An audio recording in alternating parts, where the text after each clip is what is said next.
Hey guys, Computer Caveman here again with a 3-part 100 subscribers celebration video. Part 1, which you will see now, is about where do I get most of my stuff and how do I clean everything before I test it. Part 2 will be about this vintage Bulgarian computer electrocardiograph, which is twice as powerful as an Apple II. And part 3 will be about this vintage Russian punk clone TV game. What is common in all those? Malashevsky Flea Market. The Malashevsky Flea Market is legendary in Sofia. It is a place that you can get everything from clothes to food and from computers to guns, and I am not kidding, I have even seen military night vision goggles. Name it and chances are that you can find it there. It is though not for the weak and unworthy. People there do not like videos and pictures, so I am sorry for the quality and the shaking, but I have been undercover. It is opened twice a week on Saturday and Sunday, Sunday being the better experience because it is less crowded. That said, somebody might steal my treasures on Saturday, or even worse, they might go for recycling if not sold the first day, so I usually go in the Saturday's jungle. And it's a jungle, trust me, people selling everything everywhere around you. And even the sun has disappeared from the beginning of the video, probably sold on to somebody. When I finish my hunt, I put off my hazmat suit, swim in a pool full of bleach, I then go to the sauna where the steam is heated up to the state of plasma and wash my hands with some napalm. Then I am ready to enter my cave and clean up my lucky scores. On that particular day I found this amazing IBM AT motherboard that was covered with 20 years of dust and dead skin cells. This is a common issue with cave technology, and Mr. Caveman has different countermeasures which I will now share with you because that's what cave enthusiasts do, they share knowledge. Firstly, with a low-powered compressor or a canister with compressed air, I remove the excessive dust. This works well with less dirty PCBs. Also, beware of high-powered compressors because they could literally tear elements of the board. Speaking of compressed air canisters, they could be used to diagnose dying chips. By spraying with an air canister that is upside down, you can freeze a chip gone rogue, and if you see a change in its behavior or the behavior of the machine respectively, there might be a problem with the chip you are messing with. Back to cleaning. After dusting off, it is time for a thorough cleaning.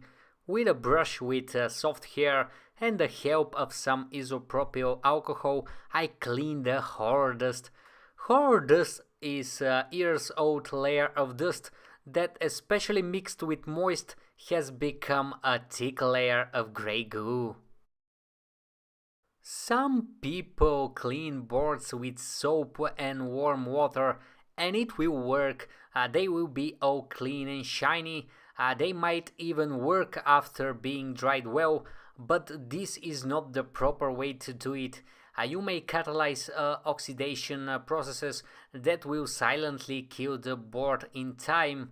I use isopropyl alcohol, so should you. After one isopropyl bath, I use contact spray. It has three purposes. It cleans, it removes oxidation, and it doesn't leave any residue. Most of those old boards has like 11,000 chips on them because of a low level of integration, and it is easy for an element to lose contact after 20 years in the basement, especially socketed ones. Contact cleaner is for that. After I wait a little with the contact cleaner, I spray once more with the isopropyl alcohol spray to clean whatever is left to clean. Then I leave the board for some time to dry well. I cleaned many boards that way, and even presumably dead ones had come to life. A little more info on the board. It is from an IBM PC5170 256 512K system board found in the IBM 80099 model. Classic 80 form factor, that thing is huge. Intel 286 processor in a 68-pin PGA package operating at 6 or 8 MHz in later smaller motherboard models. Unfortunately, in my case, the CPU is missing, but I will either find one or hardwire a POCC one instead of the original. What else? Look at those glorious memory chips. They are stacked one over another. AMD HBM technology, my butt. Because of the stacking, I presume we have two banks of 512 kilobytes here instead of 256. And guys, it is important, a failure in a chip here will result in a dead appearing motherboard. So if the contact cleaning has not helped, reseating every chip might do the job, although it will be a pain in the butt. I have used the butt word twice in 1 minute. I should be more polite. Excuse me, my honored viewers. I'm a simple caveman.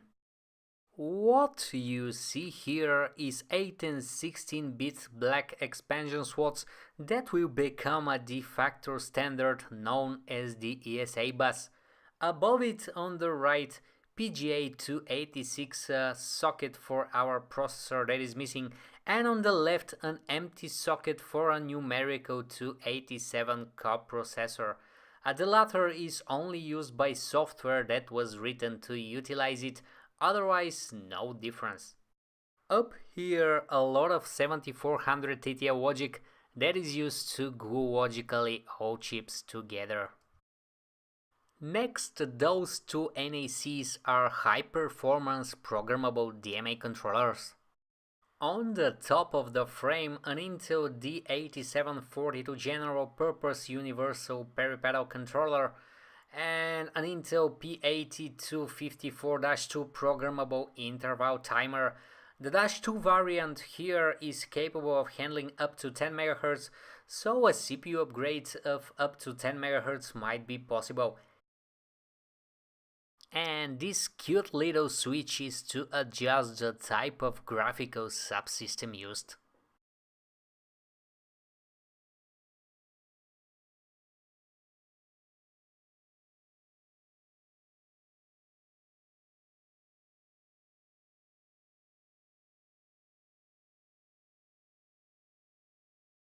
Those two chips are two 256K bit ROMs, I presume odd and even system bias. Unpopulated spaces next to them, I presume again for basic, maybe if no other boot options are available.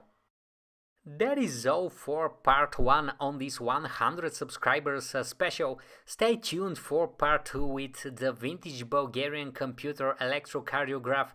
That video is coming in a couple of days, and I will try to post all 3 parts of this episode within the following week.